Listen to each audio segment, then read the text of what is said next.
구양봉은 물구나무를 선 채로 걷고 있는데도 보통 사람이 두 다리로 걷는 것보다 훨씬 빨랐다.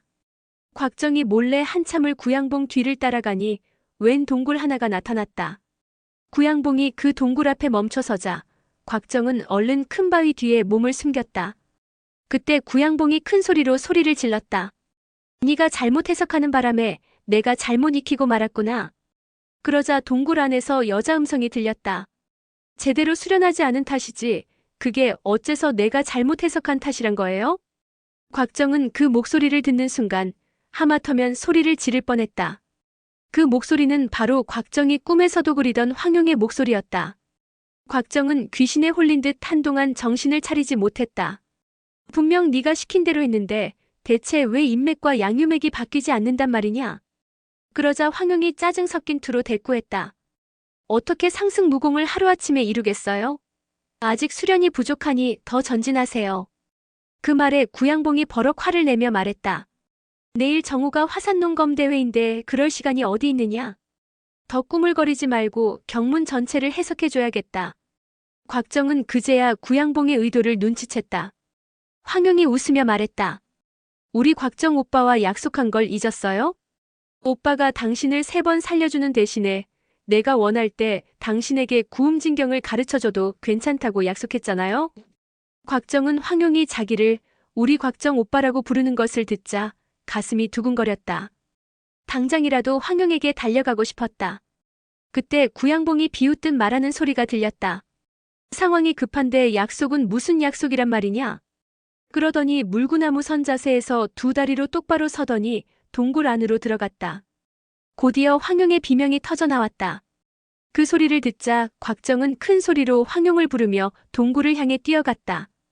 더 이상 무공을 쓰는 게 옳은지 그른지 따위로 고민할 여유가 없었다. 동굴 안으로 들어가 보니 구양봉이 왼손으로는 황용의 타구봉을 잡고 오른손으로는 황용의 왼팔을 붙잡으려 했다. 순간 등 뒤에서 강한 풍압을 느낀 구양봉은 황용을 잡으려던 손을 돌려 곽정의 공격을 받아냈다. 황용 역시 그 틈을 놓치지 않고 왼손으로 구양봉의 왼손목을 공격해 잡힌 오른손을 빼냈다.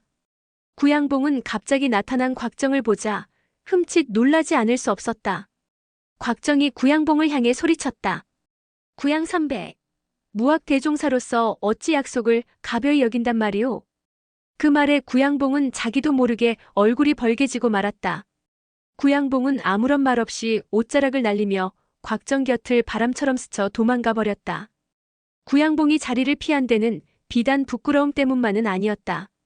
이미 절세 고수반열에 오른 곽정에다 인류 고수를 훌쩍 뛰어넘은 황용까지 더해지면 좁은 동굴에서 자칫 낭패를 볼 수도 있는 상황이었기에 황급히 자리를 피한 것이다.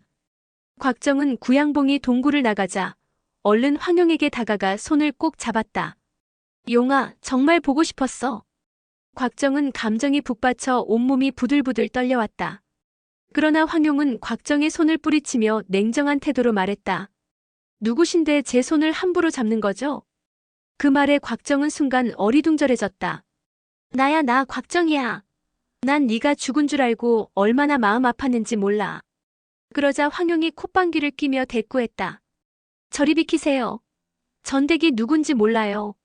황용은 찬바람을 일으키며 동굴 밖으로 나가버렸다. 그런 황용을 곽정이 황급히 따라 나갔다.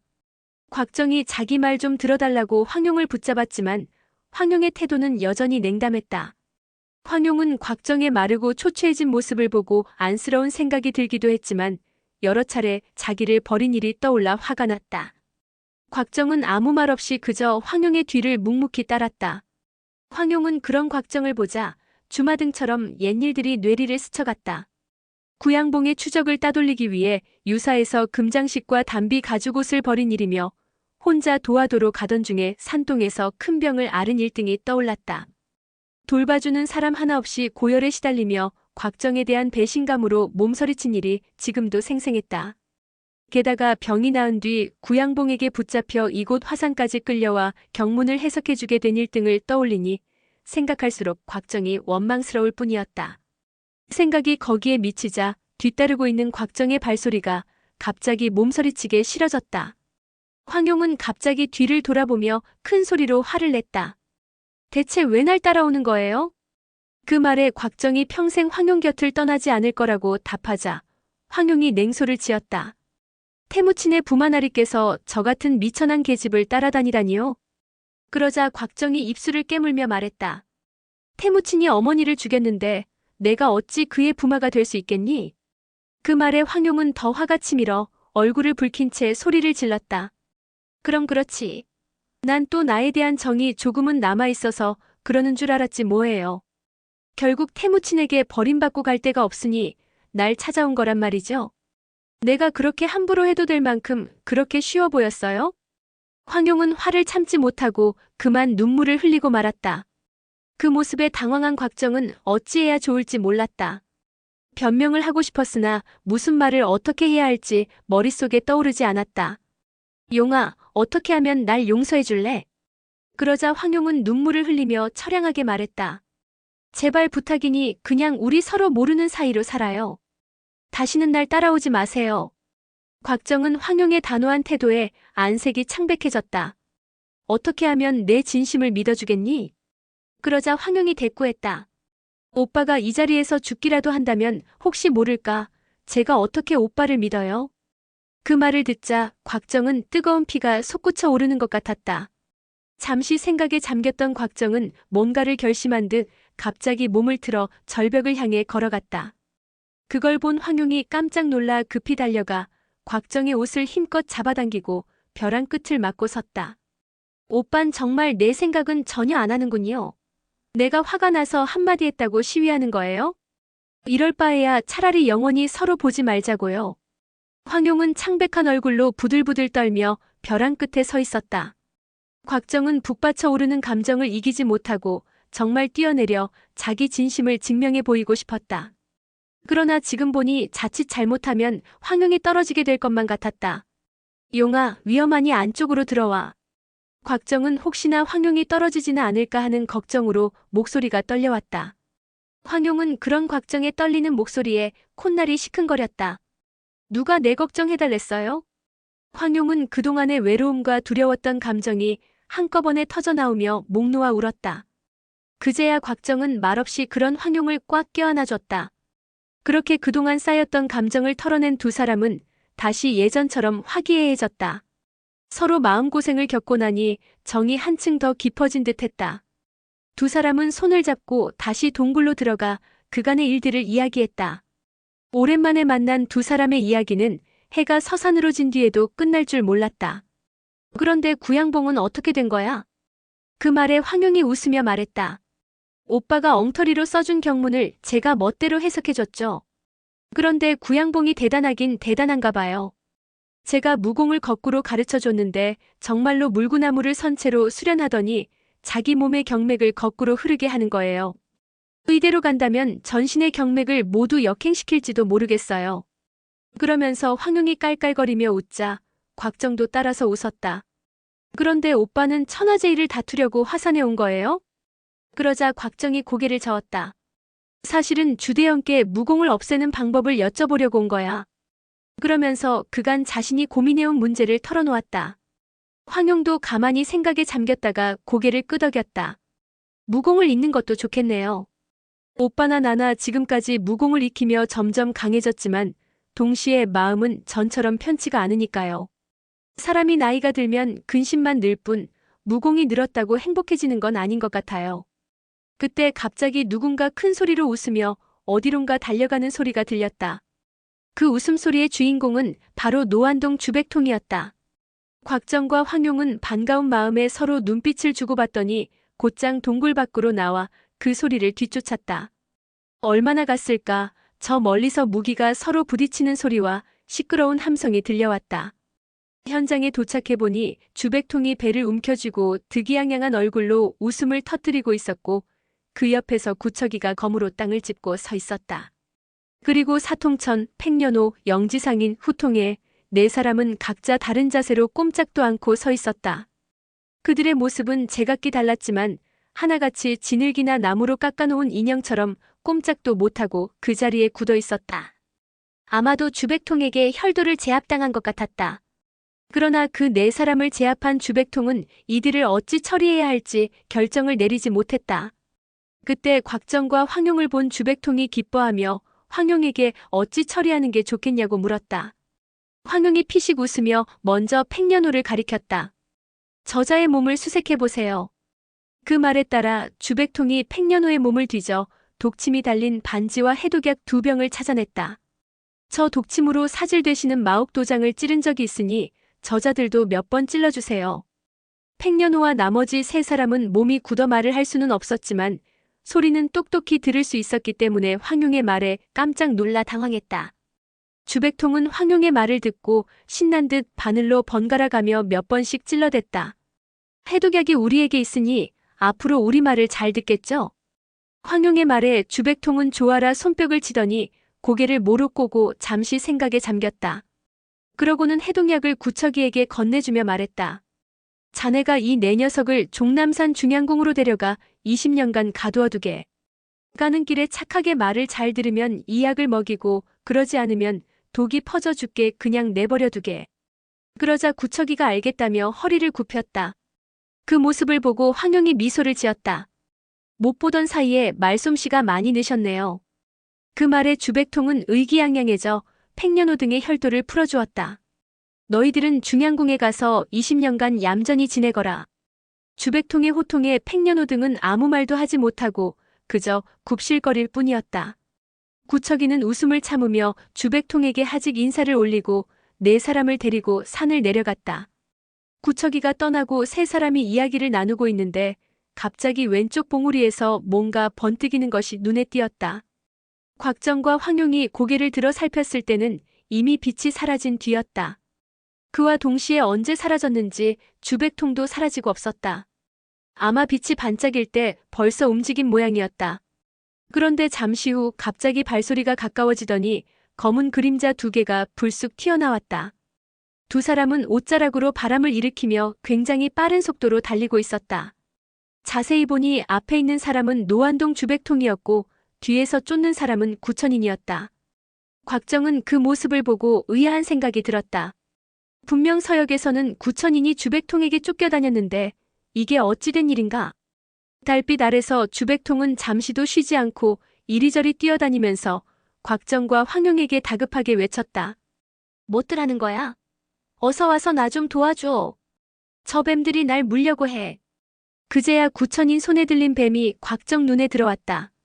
사실 구천인은 돌집에서 나와 주백통에게 쫓기다 우연히 주백통이 뱀을 무서워하는 것을 보게 되었다. 그 후 구천인은 뱀을 잡아다 주백통을 위협했고 그로 인해 상황이 역전된 것이다. 곽정이 그 모습을 보고 가서 도와주려고 하자 황용이 그런 곽정의 손을 잡으며 나직이 속삭였다. 재밌는데 좀 더 지켜봐요. 한편 구천인은 생각지도 않은 상황에서 곽정과 황용을 보고 깜짝 놀랐다. 자칫 이곳에서 3사람에게 협공이라도 당한다면 꼼짝없이 죽은 목숨 아닌가. 구천이는 어차피 내일 정오에 농검대회가 시작되면 모두가 1대1로 겨뤄야 하니 지금은 이곳을 빠져나가는 게 좋겠다 판단했다. 그는 얼른 뱀을 주백통에게 던져버리고 2발을 굴러 몸을 날렸다. 주백통은 깜짝 놀라 손을 허우적거리며 재빨리 옆으로 피했다. 그걸 보고 있던 황용이 웃으며 타구봉으로 뱀을 멀찍이 날려버렸다. 그때 갑자기 구천인의 비명이 터져나왔다. 그 소리를 듣고 3사람이 소리나는 쪽으로 고개를 돌려보니 구천인의 몸이 숲에서 튕겨나오는 것이 아닌가. 구천인은 몸이 뒤로 밀려나는 가운데 양팔을 교차해서 가슴을 막고 있었다. 그때 숲풀 속에서 검은 그림자가 불쑥 튀어나오더니 차가운 목소리로 말을 걸었다. 구간호마, 드디어 만났구나. 오늘은 절대 도망 못 갈 줄 알아라. 구천이는 그 서늘한 목소리에 저도 모르게 등골이 오싹해졌다. 그리고 그 목소리에 휘청이는 사람이 또 있었으니 그는 바로 노안동 주백통이었다. 곽정과 황용은 숲에서 나오는 사람들을 보고 앞으로 나가 공손히 인사를 했다. 좀 전에 서늘한 목소리의 주인공은 바로 영고였고 그 뒤를 1등 대사와 어초경독 5사람이 뒤따랐다. 구천이는 일전에 청룡탄에서 미쳐 날뛰던 영고의 모습이 아직도 생생했다. 게다가 지금은 사방이 적들로 둘러싸여 있는 상황 아닌가. 그때 영고의 한 맺힌 목소리가 또다시 들려왔다. 내 아들 목숨을 내놓아라. 영고의 쉰 듯 갈라진 목소리에 구천이는 가슴이 서늘해졌다. 당시 구천인이 변장하고 황궁에 들어가 영고의 아들을 해친 것은 당시 단왕야가 아이를 치료하느라 내공을 소모하게 할 목적이었다. 그러나 단왕야가 그 아이를 치료해주지 않을 줄은 꿈에도 생각지 못했다. 구천이는 일단 잡아떼기로 했다. 왜 저번부터 나를 붙들고 늘어지는 것이오? 그러자 영고가 이를 갈며 다시 한번 말했다. 내 아들을 살려놓으라는데도. 그 말에 구천인이 콧방귀를 뀌었다. 무슨 말을 하는지 도무지 알아들을 수가 없소. 당신 아들 죽은 것과 내가 무슨 상관이란 말이오? 그 말이 떨어지기 무섭게 영고가 몸을 날리며 일장을 날렸다. 사실 무공으로 치자면 영고는 구천인의 상대가 아니었다. 단지 상황이 불리해서 저자세를 취하고 있을 뿐이었다. 그런데 영고가 공격해오니 구천인으로서도 반격하지 않을 수 없었다. 차라리 잘 되었다. 이참에 머릿수를 줄여야겠구나. 마음을 정한 구천이는 가볍게 영고의 공격을 흘려버리고 철장공 13절초 가운데 가장 위력이 강한 음양귀일 초식으로 영고 복부를 강타했다. 그러자 위협을 느낀 영고가 니추공을 사용해 그 공격을 흘렸지만 음양귀일은 양손을 사용하는 초식으로 한 손을 흘렸어도 다른 한 손의 철장이 남아있었다. 이미 절정에 달한 공격을 흘려버린 후라 짧은 시간이지만 영고의 몸이 고정된 순간 구천인의 다른 한 손이 날아들었다. 지금 들어오는 공격을 피할 수 없다는 것을 한 영고는 마음이 아팠다. 죽는 건 상관없지만 죽은 아들의 복수도 하지 못하고 구천인 손에 죽는다는 게 원통할 뿐이었다. 그때 어디선가 권풍이 귀 옆을 스치는 것 같았다. 예리하기가 칼날 같은 그 바람은 구천인의 철장을 쳐서 튕겨버렸다. 그러자 구천인이 버럭 화를 냈다. 노안동. 또 시작이오. 주백통은 영고가 위험한 걸 보자 다급한 마음에 자기 맹세를 깨고 구음진경 중 상승 무공에 꼽히는 백보신권을 날려 구천인의 철장을 무위로 돌아가게 했다. 주백통은 영고를 똑바로 쳐다보지 못하고 등을 진 채 웅얼거렸다. 당신은 구천인의 적수가 되지 못하니 어서 가시오. 나도 그만 가봐야겠소. 그러면서 막 산 아래로 뛰어내려가려는 순간 영고의 외침이 뒤통수를 때렸다. 당신은 당신 아들의 원수도 갚지 않으려는 건가요? 그 말에 주백통은 뭔가에 얻어맞은 듯 갑자기 머리가 멍해지더니 그 자리에 우뚝 멈춰섰다. 뭐라고 했소? 내 아들이라니? 그러자 영고가 눈물을 흘리며 말했다. 그래요. 당신 아들이요. 저기 있는 구천인이 당신 아들을 죽인 원수예요. 주백통은 영고가 자기 아들을 낳았을 줄은 꿈에도 생각지 못했다. 뭐가 뭔지 알 수가 없어 머릿속이 텅 빈 것 같았다. 그때 주변을 돌아보니 곽정과 황용 외에도 1등 대사와 그의 네 제자가 자기 등 뒤에 있었다. 그들의 눈치를 보니 영고의 말은 거짓이 아닌 모양이었다. 주백통의 눈이 그들을 지나 영고를 한번 쳐다보더니 마지막에 구천인에게 가서 멈춰섰다. 구천인은 순간 오싹함을 느꼈다. 그의 뒤는 절벽이고 눈앞에 나타난 사람들은 하나같이 무공이 뛰어난 강적이었다. 구천인 일생 중 가장 위험한 순간이었다. 어떻게 하면 이 위기를 빠져나갈 수 있을까 고민하던 구천인이 입을 열었다. 나는 천하제일을 다투기 위해 화산에 올랐소. 그런데 당신들이 힘을 합쳐 나를 상대하겠다니 이렇게라도 호적수 하나를 없애고 싶은 것이오. 참으로 비겁하다는 생각이 들지 않소? 그 말을 듣고 보니 일리가 있다는 생각이 든 주백통이 입을 열었다. 좋다. 그럼 내일 대회가 끝나고 나서 내 직접 니놈의 구차한 목숨을 거두어주마. 그 말에 영고가 속이 타서 외쳤다. 어찌 원수를 눈앞에 두고 내일까지 기다린단 말이에요? 가만히 지켜보던 황용이 그 말을 받았다. 신의는 신의를 지키는 사람에게나 통하는 법이에요. 저런 비열한 자에게는 우리도 비열한 방법을 써야죠. 황용의 말에 구천인의 얼굴에 핏기가 가셨다. 분위기가 심상치 않음을 느끼고 안절부절 못하던 구천인 머릿속에 순간 반짝하고 좋은 생각이 떠올랐다. 당신들이 나를 죽일 자격이 있소? 그러자 지켜보던 서생이 말했다. 당신은 나쁜 짓을 너무 많이 저질렀소. 모두가 그것을 알기에 당신을 죽이려는 거요. 차분히 내뱉는 서생의 말에 구천이는 고개를 쳐들고 크게 웃어젖혔다. 웃기지도 않는 소리. 이곳에 있는 사람 중 평생 사람을 죽여본 일 없고 죄를 지어본 적 없는 자가 있다면 앞으로 나서 보시오. 그런 사람이 있다면 내 기꺼이 그 사람 손에 죽어드리리다. 그 말에 1등 대사가 장탄식을 내뱉으며 뒤로 물러나 고개를 숙이고 그 자리에 앉았다. 구천인의 말에 다른 이들도 할 말을 잇고 지난날 저지른 잘못을 생각하는 표정이었다. 1등 대사는 영고의 아이가 죽는 것을 방치했다. 대리국의 신하였던 어초경동 역시 대신으로 있을 때 모두 사람을 죽인 적이 있었다.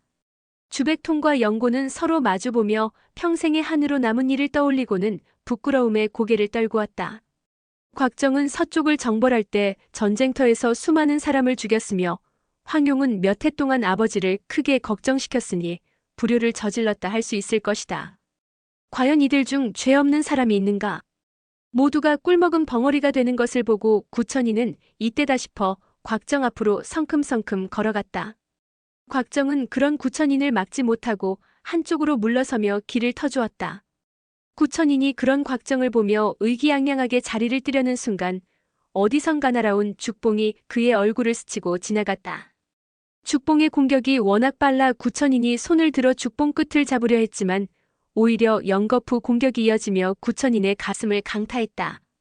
구천인은 그 날카로운 공격에 다시 절벽 쪽으로 밀리고 말았다. 그 순간 곽정과 황용이 동시에 사부를 외쳤다. 두 사람의 외침과 함께 모습을 나타낸 사람은 다름 아닌 구지신계 홍칠공이었다. 구천인이 홍칠공을 보며 말했다. 아직 대회 전날인데 늙은 거지까지 나타나셨군. 그러자 홍칠공이 웃으며 답했다. 나는 더러운 간정놈을 없애러 왔지 너와 대결을 하러 온 것이 아니다. 그러자 구천인 또한 웃어젖혔다. 오라. 당신은 영웅의 대엽이시고 나는 간적이라는 것인가? 당신은 나쁜 일을 해본 적이 없다는 것인가? 그 말에 홍칠공이 당당하게 말했다. 나는 평생 살아오면서 231명을 죽였다. 그러나 그들은 모두 백성을 괴롭히는 탐관오리거나 약자를 괴롭히는 악당들이었지. 내 거지로 살아오면서 먹을 것은 탐냈지만 선량한 사람을 죽인 적은 없다. 내가 오늘 죽일 232번째 악당은 구천인 바로 너다. 오늘의 영상은 여기까지입니다. 영상이 도움이 되셨다면 구독과 좋아요, 알람 설정 부탁드립니다. 시청해주셔서 감사합니다.